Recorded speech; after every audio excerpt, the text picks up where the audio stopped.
So now I'm at the point in this little story where I'm at home trying to make the transition. It's pretty rough. Um, when I first got to Rochester,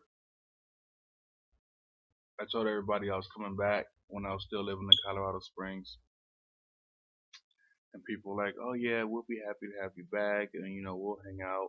And these are friends from school and all that good stuff. And when I came back, and I was like, "Okay, I'm home. Let's hang out." Nobody, nothing, nothing at all, man.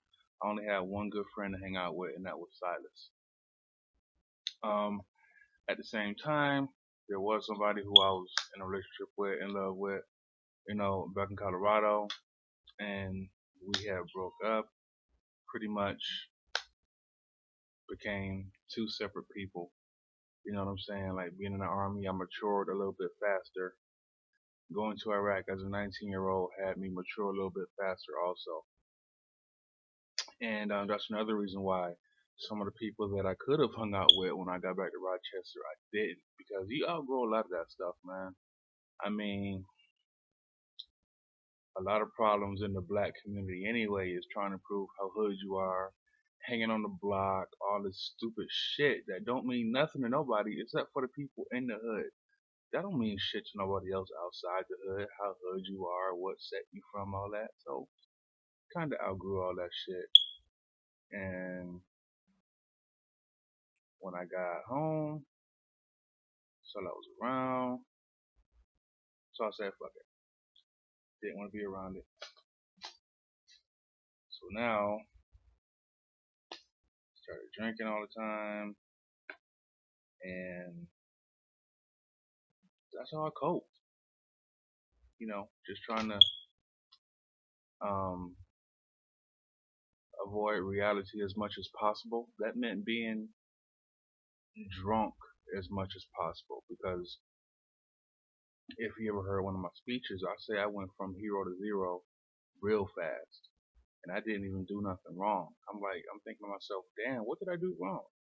I was just Sergeant Kendrick, 2 months ago. Now I'm nobody. David Kendrick ain't shit, but Sergeant Kendrick was everything. And that's how I was feeling. And seeing all my friends, they still get to advance with their military careers, and I can't. And then my unit, 361st Cavalry Regiment, they got ambushed in Afghanistan, I think like in 2009. And I lost two more friends, Scusa and Griffin.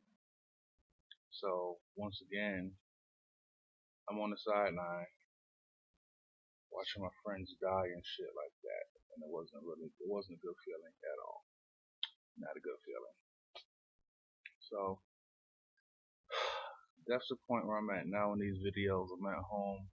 And even my family, man. Family wasn't doing it for me. My mom, of course, but nobody was really there to say, hey, let's hang out. What happened? I mean, shit, what was Iraq like? You done went through something that nobody else did in the family. What was that like? Nobody. Nobody understood.